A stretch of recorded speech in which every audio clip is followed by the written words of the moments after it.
Hi, I'm Mindy. Welcome back to my channel. Today I'm going to be doing the spoilers book tag.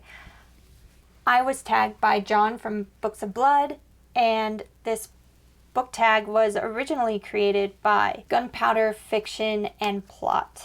Question 1. What do you consider a spoiler?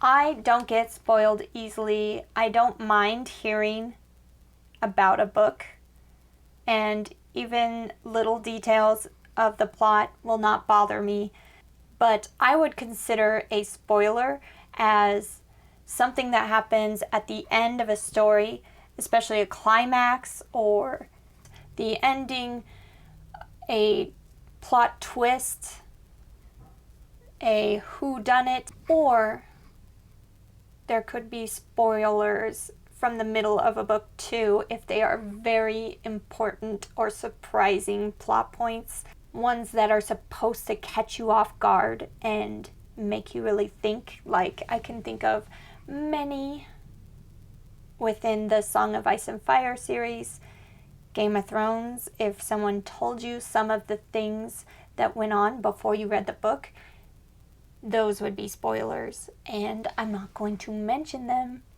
because spoilers. Question 2.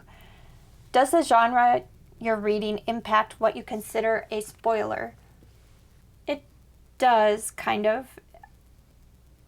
Mysteries would have the whodunits. If somebody tells you who is the murderer or what is the result of the mystery, that's a spoiler. In thrillers, it's usually the plot twist or super surprising moments.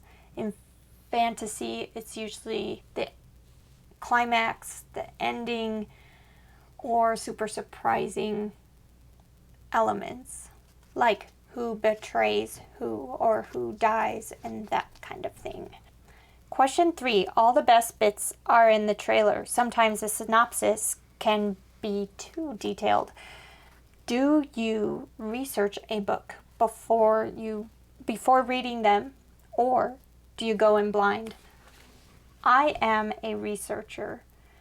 I like to hear what a book is about before I read it, so I can judge whether that book is something that I would be interested in. I'm interested in a lot of different genres, a lot of different kinds of books, but there has to be an intriguing synopsis for me to commit to actually reading it someday, picking it up. I will read reviews on Goodreads. I will watch review videos to find new books. Usually, after I pick them up, they are on my shelf long enough that I will forget the research that I did, so that I am kind of going in blind. I might remember things as I go. It's like, oh yeah, I remember reading about this, something like that. But yes, I do research books before I buy them, before I read them, usually, unless it's very spur of the moment. Sometimes with book club picks, I will read them if they are readily available, even if I have not researched them. But for the most part, if I'm gonna be picking something to read or buying it for my shelf, then I want to do my due diligence to make sure it's something I'm gonna like. 4. Sometimes the introduction or translation notes can spoil the ending, especially for classics. Has this ever happened to you? Yes, it has. I remember distinctly being spoiled by an introduction to a classic. Fortunately, I don't remember which classic that was. It was probably Jane Eyre, because that's the first classic that I read on my own. And I'm pretty sure I saw the introduction and thought, I'm supposed to read that first. But they go into detail about things that happen at the end of the story, and then I mean, it didn't ruin it for me. I don't mind knowing spoilers, but I'd rather have not have read that before reading it. Yeah, so I learned my lesson. I don't read the introduction to a classic or any book until after I have read it, and then usually it has good insight in there at the end, after coming to your own conclusions. 5. Name a time somebody spoiled a novel for you. I don't think this has happened other than that introduction. I have had movies, TV shows, stuff like that have been spoiled either online, just sometimes it's hard to avoid spoilers for popular TV shows if you can't watch them until a little later. And whenever I used to watch movies with my little nieces and nephews, they would say, oh, this is about to happen. This is about to happen. It's like, oh dear, thanks a lot. Yeah, saying things that are going to happen before they do. Or my favorite part is when this happens. Oh, great. So yeah, movies and TV shows, but not books. And if I have been spoiled for books, I forget before I actually read the book, so it doesn't really matter. 6, have you ever spoiled a novel for someone else? I try not to do any spoilers. If I do have a spoiler or two, I will announce it ahead of time so people can click away if they need to. I've only done that a couple of times.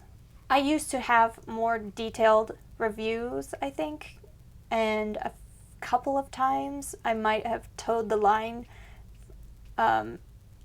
and said something that might have been a spoiler for other people, but would not have been a spoiler for me. So if I did spoil anyone, it was not on purpose. It was just because I didn't think that those were spoilers, but maybe people have different opinions on that. But I do talk about a synopsis for the book. It's usually not very much more descriptive than the actual synopsis on the back of the book, so I think I'm pretty safe. 7, if spoilers ruin novels, are there some authors or genres you can't reread? Yeah, I don't really feel like I can reread mysteries or thrillers, because once you figure out the mystery, or you figure out the twist, or you figure out how a thrilling event concludes, it's not quite the same if you try to reread them. So I don't reread mysteries or thrillers. I love rereading fantasy the most. I guess I don't mind rereading those plot points. Question 8. When reviewing, are you spoiler-free? Does this limit your ability to discuss? Yes, I try to be as spoiler-free as possible. And yes, it does limit my ability to discuss a book fully. But I just really think that some things are really best left for people to find out for themselves. And for myself, I like to watch reviews before I read books, and I look for reviews, and I don't want them to be super spoilery. So I make spoiler-free reviews because that's what I like. 9, Shoutout. Tell us 5 channels you enjoy and tag them. I am going to tag first 3 female horror booktubers like myself. The first one is Nakia's Hideaway, who found me when I was doing the Bookworms New Year Readathon. She did the readathon with us, and she makes awesome horror content. She reads a lot of horror and thrillers, and this month she's reading a bunch of haunted house stories, which are my favorite. So shout out to Nakia's Hideaway, and you are tagged. I'm also going to tag Lady Jane Books, whose channel is really growing lately, and she also reads a lot of horror and thrillers and does great book reviews. And the last horror booktube lady I'm going to tag is Gloria McNeely, who is also an author and does great horror content like book reviews, book box unboxings, and more. I'm also going to tag 2 booktubers that will really make you think.